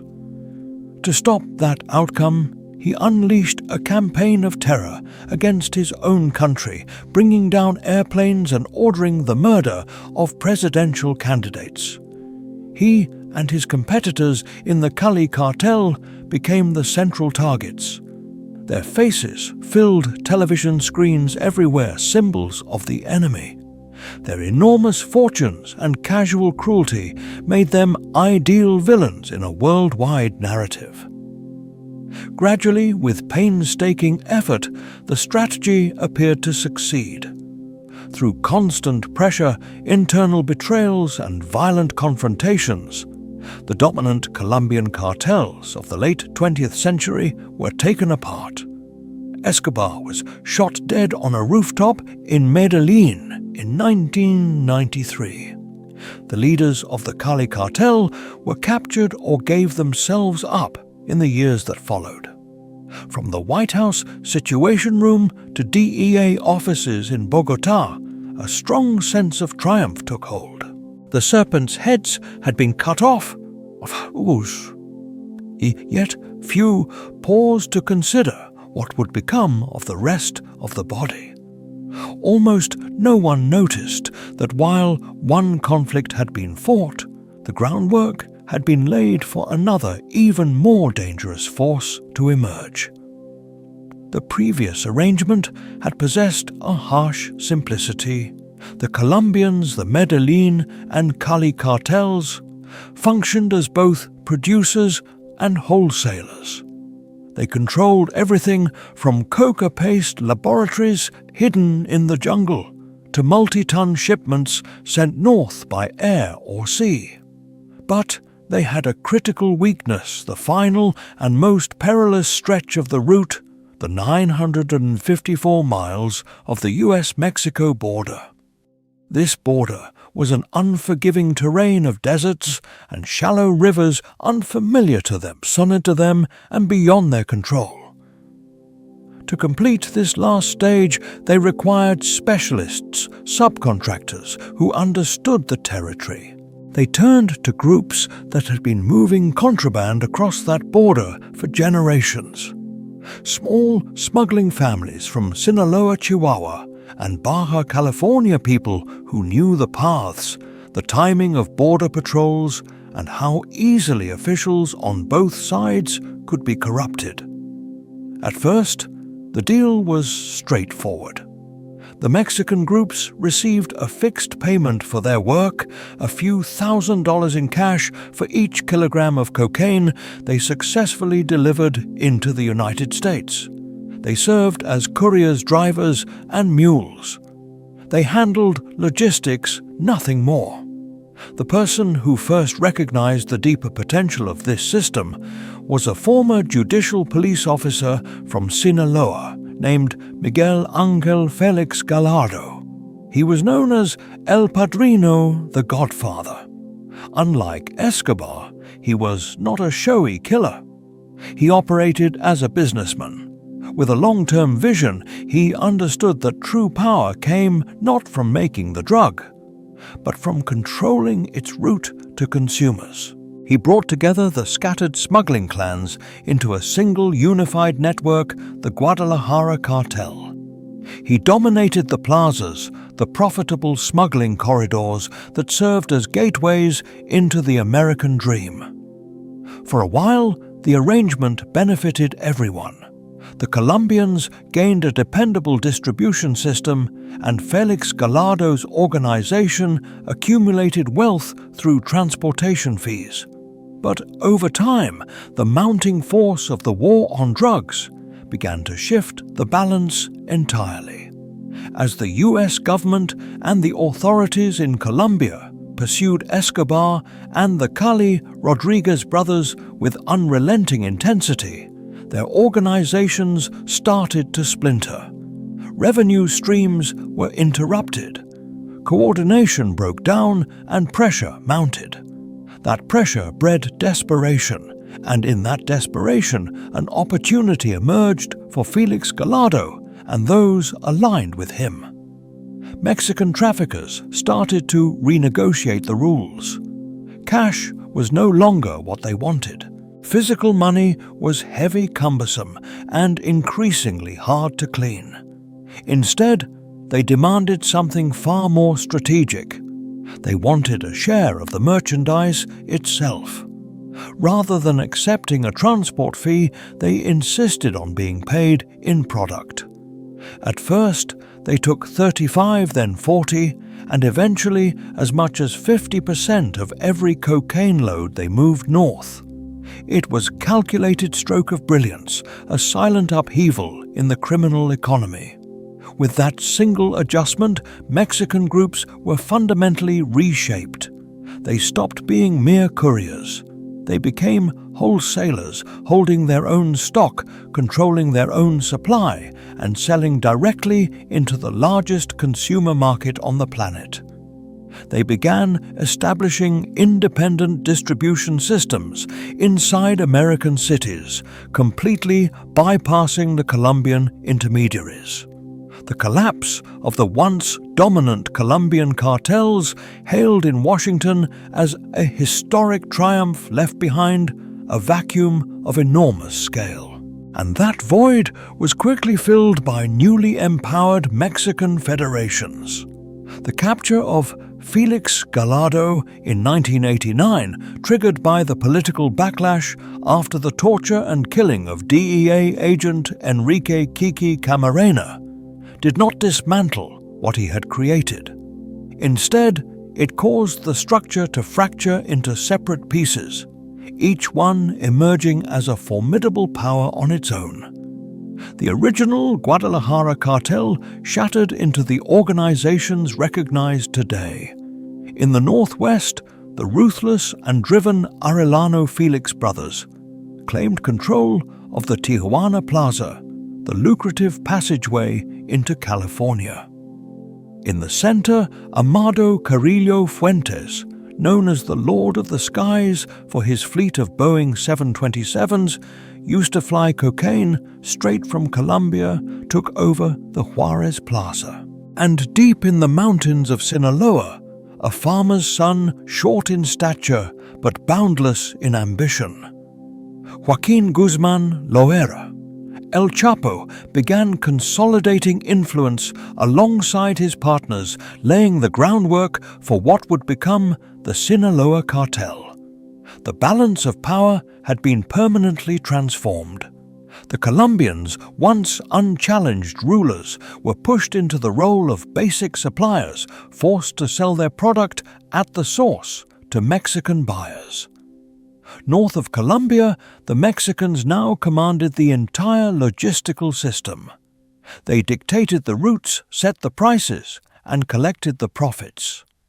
They were no longer subcontractors. They were the board of directors. A new narco hierarchy had taken shape with its Vatican in Culiacan and its dioceses in Tijuana, Juarez, and Matamoros. These organizations were richer, more advanced, and more deeply embedded than their Colombian predecessors had ever managed to be. The campaign to eliminate the kingpins of Medellin and Cali did not destroy the monarchy. It merely swept the path clear for a new and more powerful dynasty to assume the crown. The United States spent 10 years and billions of dollars defeating one dragon, only to discover it had created a hydra, and this new creature was growing right next door. The immense river of money moving north was now matched by an equally massive current flowing south. Tens of billions of dollars every year, a stream of cash exceeding the gross domestic product of many small countries, poured back into Mexico. This extraordinary wealth enabled the cartels to undergo a final and deeply unsettling transformation. They began to move beyond the limits of a conventional criminal enterprise. They were no longer simply traffickers. They were becoming something altogether different. A parallel state, a narco state operating within and alongside the formal Mexican government, sometimes collaborating with it, sometimes fighting it, but always testing its authority. This transformation started with corruption, an ancient tactic refined into an industrial process. The proposition presented to officials from the patrol cop on the street, to the federal prosecutor, from the rural mayor to the cabinet-level minister, was brutally clear. Plata o plomo silver or lead, a suitcase full of cash or a coffin bearing your name. Most chose the silver. Police forces were turned into private security details for the cartels. Military leaders leaked intelligence about troop movements. Politicians drafted and passed laws that benefited their benefactors. Corruption became so widespread that it ceased to be an exception and became the operating system itself. The state was not merely penetrated, it was absorbed. Its institutions were emptied out and retooled to serve the business of trafficking. But the narco state was built on more than bribery alone. It also delivered services. In many remote regions of Mexico, abandoned by the central government, the local cartel stepped in as the effective authority. When a farmer found himself at odds with a neighbor, he didn't call the police. He went to the local jefe. The cartel laid asphalt-raised, churches-funded fiestas and passed out money to the poor. They created jobs in a land where work was scarce. They dispensed a kind of rapid, if brutal, justice. In effect, they became the government, the bank, and the welfare system combined. What they purchased was more than silence. It was allegiance stitching themselves into the daily life of the towns they ruled. This web of social influence was the soft power that reinforced their hard power, and that hard power grew truly fearsome. The cartels began to equip themselves not as street gangs, but as standing armies. They set up training camps deep in mountains and jungles, frequently overseen by former special forces from Mexico, Guatemala, and even the United States. A new group, Los Zetas, embodied this transformation. They were not smugglers who had learned violence. They were specialists in violence who entered smuggling. First created as an elite enforcement arm for the Gulf Cartel, drawn from deserters of the Mexican Army's Airborne Special Forces Group, the Zetas introduced unprecedented military discipline and technical sophistication to the criminal world. They pioneered the use of battlefield tactics, coordinated assaults through encrypted communications, and openly adopted terrorism as a means of control. Their weapon stockpiles were astonishing. They obtained 50 caliber sniper rifles capable of destroying engine blocks, rocket-propelled grenades, automatic grenade launchers, and even anti-aircraft arms. They fabricated their own armored vehicles known as monstrous monsters by welding thick steel plates onto heavy-duty trucks, producing crude yet effective troop carriers.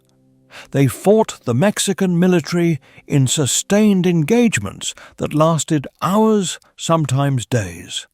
They downed helicopters. They sealed off entire cities. The old boundaries of conflict dissolved completely. This was no longer simple law enforcement versus crime. It had become a low-intensity civil war fought street by street in places like Juarez, Tijuana, and Culiacan. The starkest illustration of this power came in October of 2020.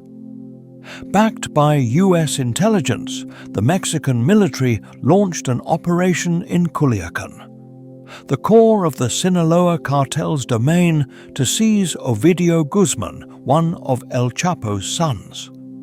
For a brief moment, they succeeded. Then, within minutes, the city exploded. Hundreds of cartel fighters, heavily armed and flawlessly coordinated, flooded the streets.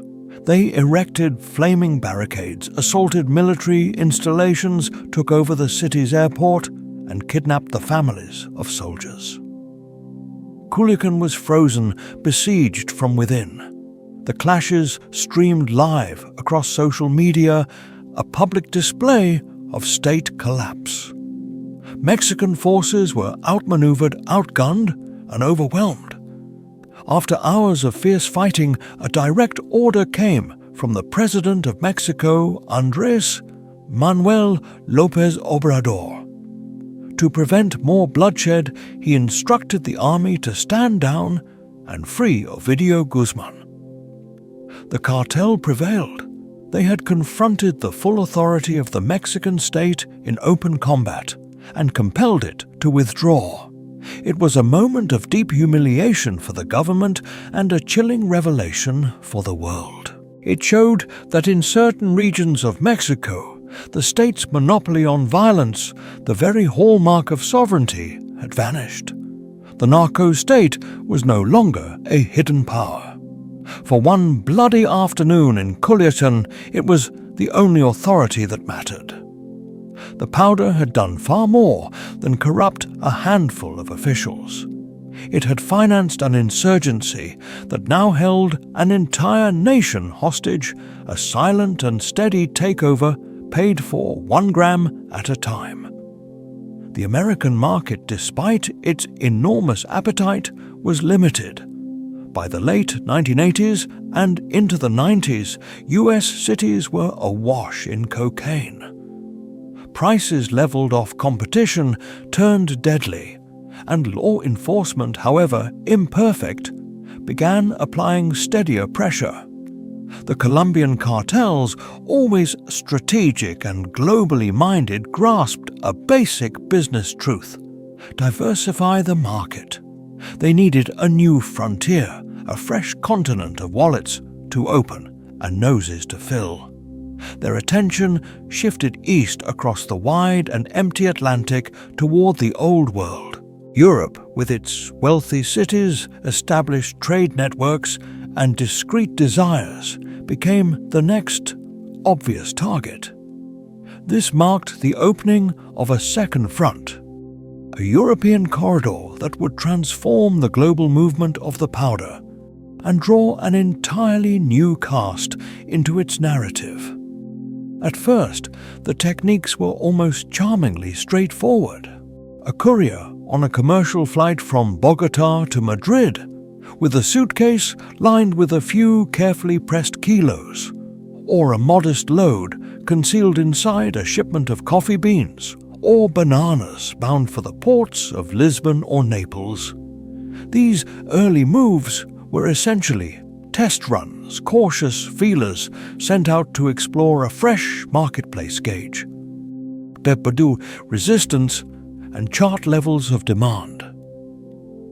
But it did not take long for the Colombians to realize that Europe was fundamentally unlike the United States. National frontiers were more complex languages multiplied from country to country, and law enforcement was divided into a tangled mosaic of separate jurisdictions. The Miami blueprint could not simply be copied and pasted. What they required were allies. They needed people with deep local knowledge, and that led them to form an alliance with the most seasoned and intimidating organized crime syndicate on the European continent, a group that made the Sicilian Cosa Nostra appear almost showy and careless by comparison. These were men from Calabria, the rugged southern tip of Italy shaped like the toe of a boot. They were the 'Ndrangheta. For many years, the 'Ndrangheta had worked quietly out of sight, a vast clan-based hydra whose reach extended from their rural homeland into the powerful financial hubs of northern Italy and far beyond Europe itself. They excelled in logistics, especially maritime operations. Through a calculated blend of bribery, intimidation, and legitimate business fronts, they exerted control over one critical hub, the enormous container port of Gioia Tauro. It was an ideal entry point. A single container vessel arriving from South America could unload tens of thousands of containers. Identifying one particular container, perhaps packed with cocaine concealed among frozen poultry or heavy industrial equipment, was an almost impossible challenge for customs officers, especially when dock workers and transport union leaders were already receiving payments from the 'Ndrangheta. The alliance functioned with remarkable criminal precision. The Colombians managed cultivation processing and the hazardous transatlantic journey. The 'Ndrangheta ensured secure entry into Europe through ports such as Gioia Tauro, Rotterdam, or Antwerp, then activated their extensive and deeply rooted networks to spread the product throughout the continent. It was the quieter, more businesslike arrangement than the violent street conflicts of Medellin. This was about shared exposure and staggering profit margins. The 'Ndrangheta quickly demonstrated themselves to be exceptionally dependable collaborators. Payments arrived on scheduled questions, were kept to a minimum, and shipments were moved in volumes and with a level of professionalism that earned genuine respect from their Colombian counterparts. Before long, shipments measured in hundreds of kilos escalated into full tons. The European cocaine market surged dramatically. From the financial districts of London and Zurich to the nightclubs of Ibiza and Berlin, the white powder became an ever-present accelerant for life in Europe's fast lane. Yet, as quantities grew, the most direct routes also became increasingly dangerous. European governments, finally grasping the magnitude of the trade, began to cooperate more closely. Naval patrols expanded. Security at ports tightened. As always, traffickers adjusted their methods. They studied maps and identified an answer, a geographical halfway point that offered both protection and efficiency. They turned their attention to West Africa. The long coastline from Senegal to Nigeria evolved into the world's primary transit hub for cocaine. It was an ideal environment for smugglers, a region of extraordinary natural beauty marked by poverty, political fragility, and weakly enforced borders. Nations such as Guinea-Bissau, a small country crippled by repeated coups and entrenched corruption, effectively became the first genuine narco-states outside Latin America. The logic guiding the traffickers was stark and ruthless. A large mothership, whether a cargo freighter or a fishing vessel, would depart from Colombia or Venezuela. Far out in international waters spotted near Cape Verde, or off the coast of Guinea, it would rendezvous with smaller, faster boats. The cocaine, wrapped in waterproof bundles, would be transferred at sea. These agile vessels would then race toward land landing on isolated beaches or navigating neglected river systems where local teams were waiting. Once the drugs reached African soil, they were considered secure. They could be stored in warehouses in cities like Bissau or Conakry, protected by bribed officials or private armed groups. West Africa already possessed sophisticated smuggling networks refined over decades of trafficking diamonds, cigarettes, weapons, and people. Cocaine was simply added to the list. From there, access into Europe was flexible and varied. The drugs could be repackaged and carried aboard commercial flights by large numbers of couriers. They could be hidden in cargo aircraft transporting fish or fruit to Paris or Brussels. In the boldest cases, shipments were flown straight into Central Europe aboard private jets, so-called ghost flights, that submitted false flight plans and landed at small, lightly monitored airstrips in Spain or Portugal. The level of creativity involved was astonishing. Traffickers deployed semi-submersible vessels, low-profile drone submarines capable of transporting several tons of cocaine. These craft slipped silently beneath the surface, moving steadily through the water, almost invisible to radar or sonar systems and nearly impossible to intercept. The European corridor had ceased to be a single straightforward route. It had evolved into an intricate multi-tiered network, a kind of circulatory system pushing a white toxin through the veins of the continent. And the Ndrangheta were not the sole force for very long. The void left by the collapse of the Soviet Union, combined with the turmoil of the Yugoslav wars, gave rise to a new wave of criminal organizations that were brutally efficient. Balkan syndicates, especially Serbian and Albanian groups, quickly entrenched themselves as dominant actors.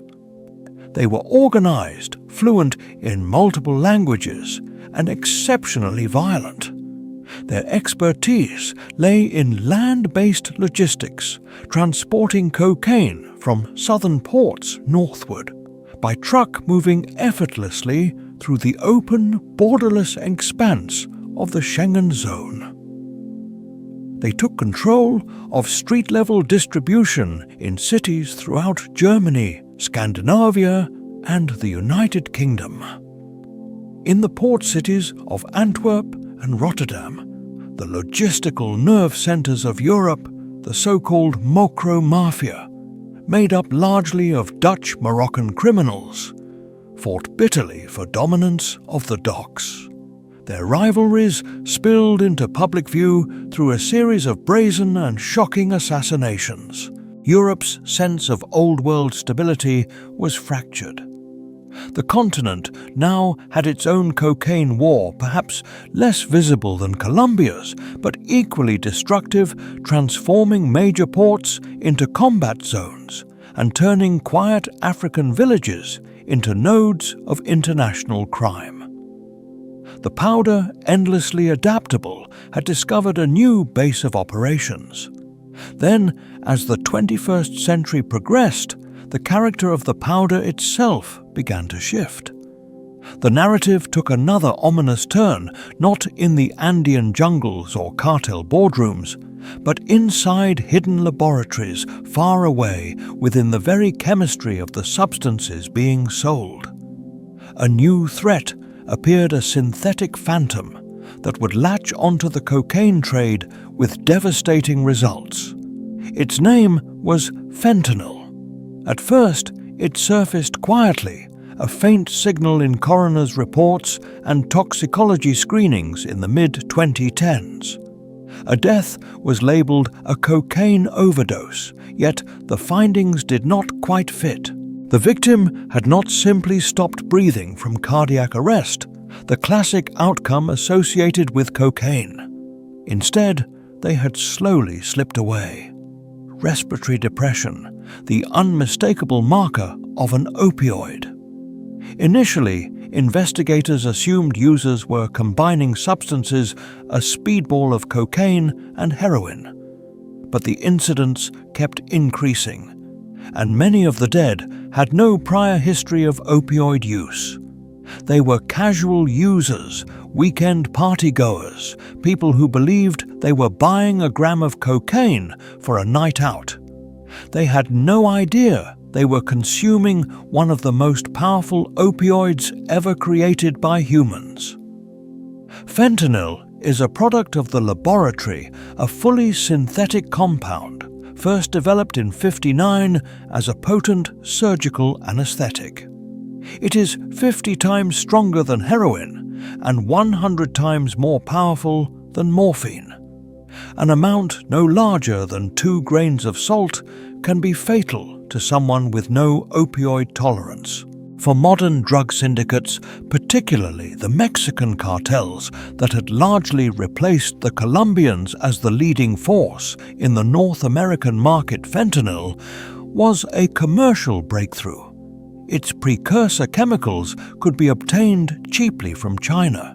It could be produced in a modest lab without vast coca plantations, without farmers to manage, without seasonal harvests.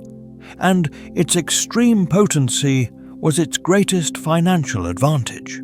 A single kilogram of pure fentanyl, costing only a few $1,000s to make, could be diluted and stretched into hundreds of thousands of individual street doses.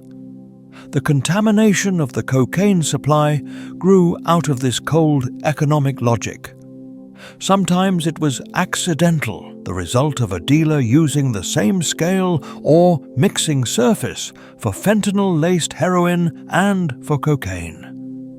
An invisible trace was all that was needed, but more and more it became intentional. Cutting cocaine with a cheap, immensely powerful and highly addictive synthetic opioid was an appallingly effective strategy. It extended the costly cocaine, boosting profit margins, and for those who survived, it could create a new and intense dependence, ensnaring users in opioid addiction without their awareness. The sharp, euphoric surge of cocaine would be followed by the heavy narcotic drag of fentanyl, a disorienting and often frightening combination. The user would then seek that exact sensation again, returning to the same dealer, their brain chemistry altered by a substance they never meant to take. The consequences for public health were disastrous. The population of cocaine users is fundamentally different from that of heroin users. Many are occasional consumers who associate their drug with energy confidence and long nights out. They have no understanding of opioid overdose, no Narcan available, no awareness of the danger of respiratory arrest.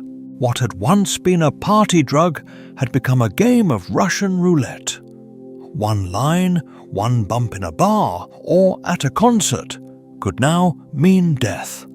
The third surge of the opioid epidemic had unmistakably arrived, and it was a surge that spared no one. In the United States, overdose fatalities already on a steep upward path because of prescription medications and heroin exploded into levels that had once seemed impossible.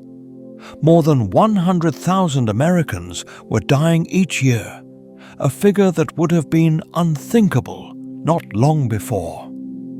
A large and rapidly increasing share of those deaths involved cocaine laced with fentanyl. This grim shift altered everything. It rewrote the calculation of risk for millions of people. It effectively transformed every street-level dealer into a possible agent of death, whether they understood it or not. The drug cartels operating out of Mexico, most notably the Sinaloa cartel and the Jalisco New Generation cartel, had become the main producers of this lethal substance, pressing it into fake prescription pills and blending it into heroin, methamphetamine, and inevitably cocaine. They saturated the United States with it, relying on the same advanced smuggling routes they had refined over decades. The powder, once associated with glamour and achievement, the favored drug of Wall Street traders and Hollywood celebrities, was now inseparably bound to a synthetic killer that was tearing through communities with the merciless speed of a plague. Cocaine's great illusion had entered its deadliest chapter. The allure of an exhilarating high now came with the constant, silent and random threat of immediate death. Anyone seeking a brief escape or a rush was in reality wagering with their own life, unaware that the odds had been fixed against them in a laboratory thousands of miles away. The white powder was no longer merely a drug. It had become a potential delivery mechanism for poison, a Trojan horse carrying the most lethal synthetic opioid ever created. And so we reach the end of this long and shadowed journey, left to take stock of the devastation. 100 years of aspiration, avarice, brutality, and despair, all orbiting a simple alkaloid drawn from a leaf grown on mountain slopes. Cocaine's legacy is not truly preserved in textbooks, not in any meaningful way. It is etched into landscapes cut into the fabric of societies and interred in millions of graves. It is a history written in blood and powder. To understand it, we must first look to the land. The Amazon basin, often called the lungs of our planet, carries deep and lasting wounds. For every hectare cleared to grow coca, several more are destroyed in the process. It begins with slash and burn farming, ancient forests felled by fire and machete to make room for the illegal crop.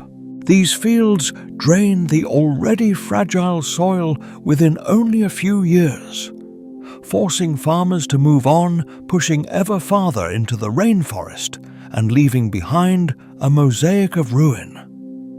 The damage does not stop with the loss of trees.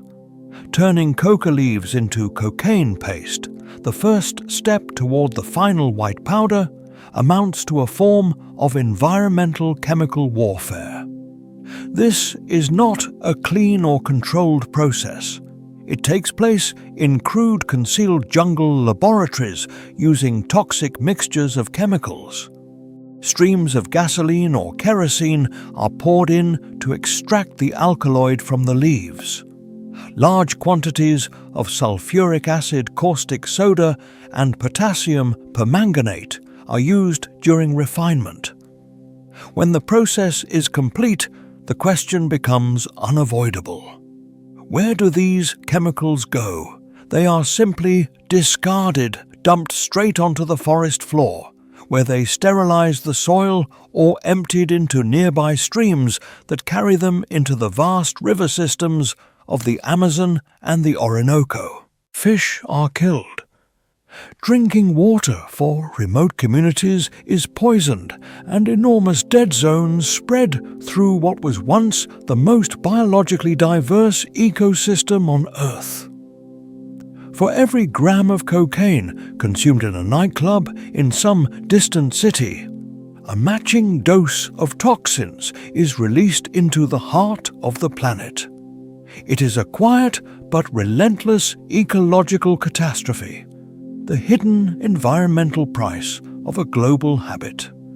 Then there is the legacy of corruption, the slow hollowing out of entire nations. Cocaine money functions like a universal solvent.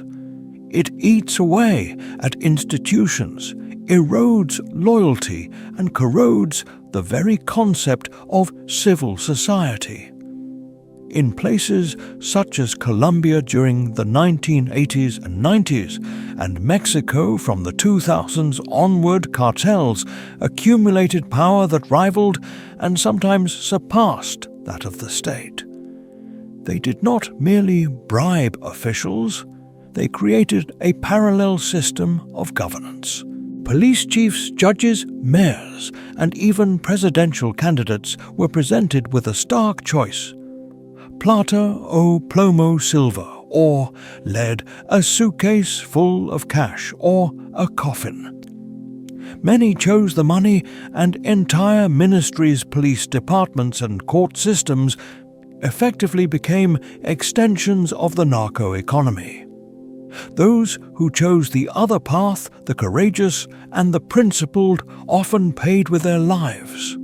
Their murders are serving as brutal warnings to anyone else who might resist. This breeds a vicious and self-sustaining cycle.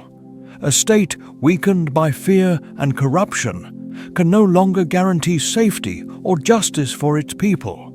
As communities lose faith in official institutions, they begin to rely on the local narco boss, a figure who enforces his own ruthless version of order.